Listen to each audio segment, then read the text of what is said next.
On an evening of savage cold, the enemy reached our lines. The noise of their arrival preceded them.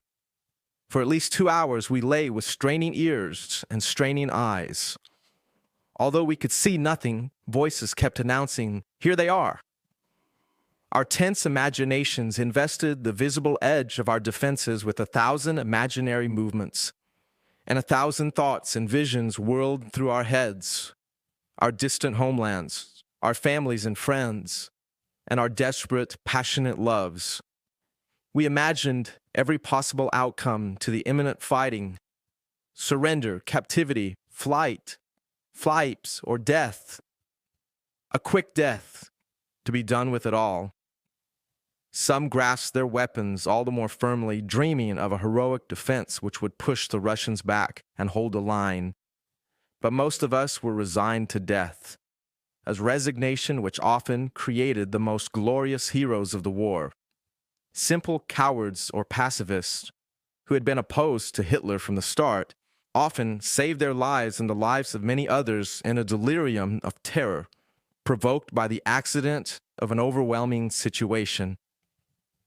Faced with a Russian hurricane, we ran whenever we could, but often we had no choice and became heroes without glory, who were somehow able to conjure up a strength superior to the enemy's. We no longer fought for Hitler, or for National Socialism, or for the Third Reich, or even for our fiancés or mothers or families trapped in bombed, ravaged towns. We fought from simple fear, which was our motivating power. The idea of death, even when we accepted it, made us howl with powerless rage. We fought for reasons which were perhaps shameful, but are in the end stronger than any doctrine.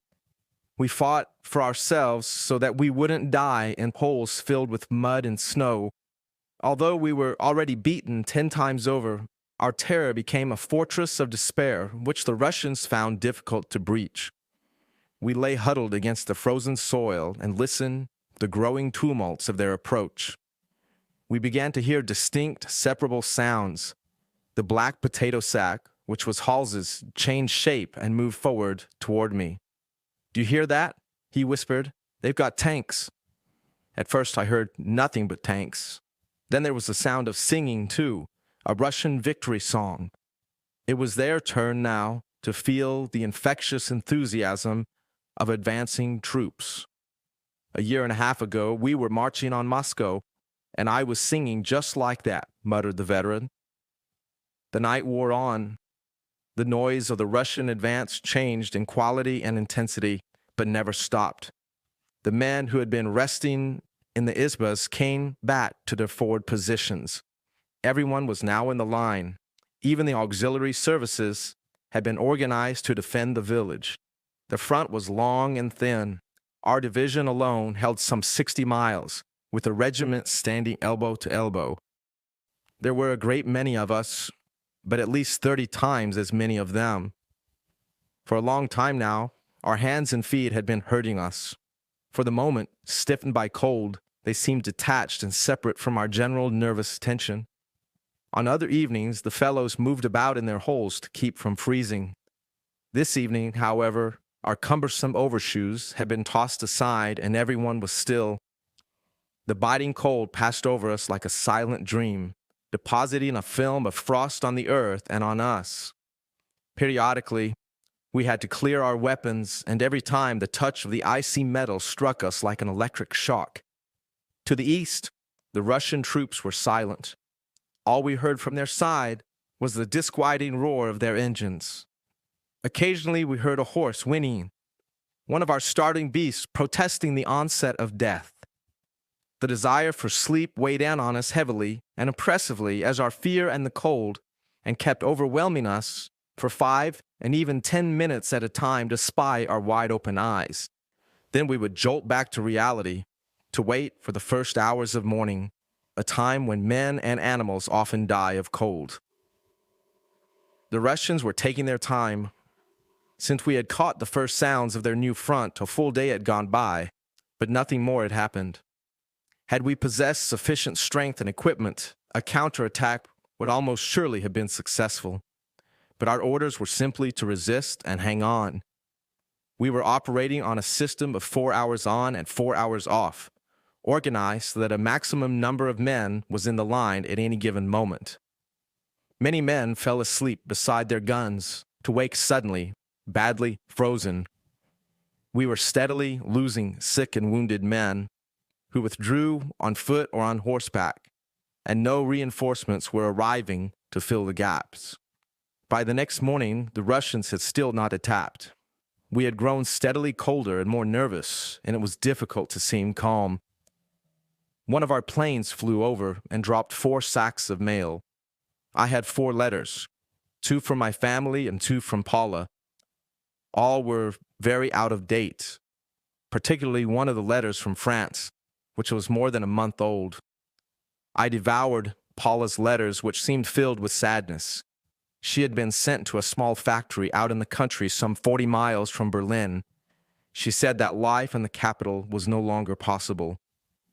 What was I supposed to think? What could I imagine? My parents' letter, with a standard 2-line refrain from my father, irritated me by its tone of unjustified complaint. My mother's words astounded me by their lack of realism.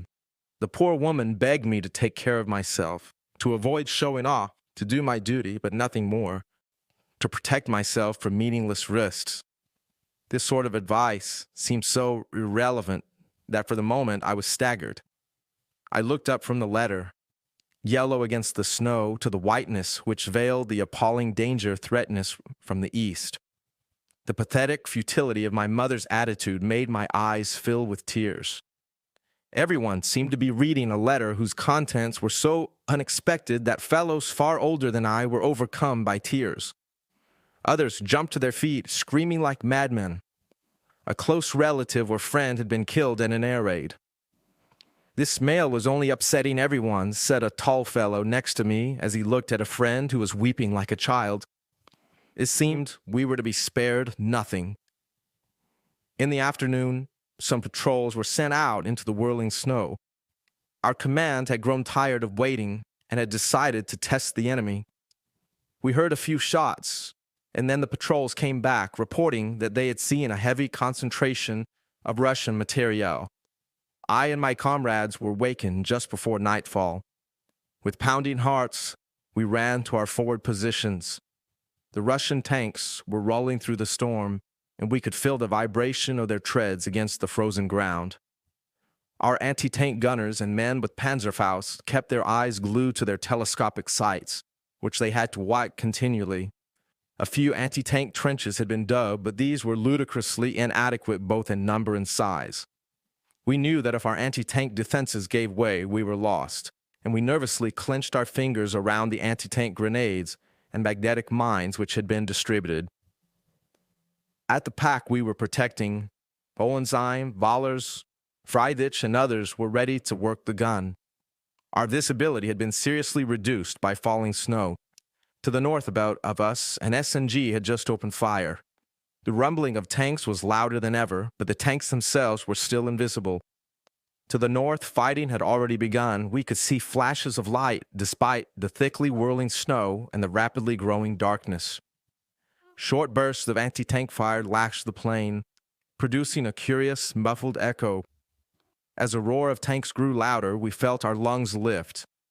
Long flames ran the length of the horizon, while others rose vertically, illuminating at different levels the whirling masses of falling snow.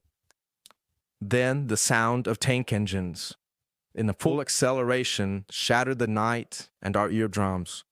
5 vaguely defined monsters loomed out of the darkness, rowing parallel to our line of defense.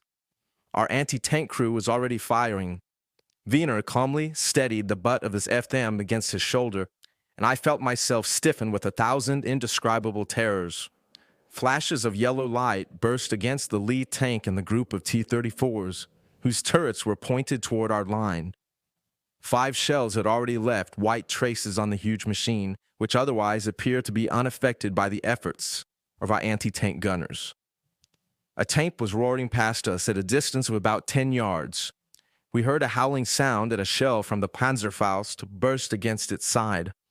The monster immediately reduced its speed, and thick black smoke began to seep from every joint, to be lashed to the ground by the wind. The hatches opened, clanging back against heavy metal plates. We could hear shouts and cries, which were quickly drowned by a powerful explosion.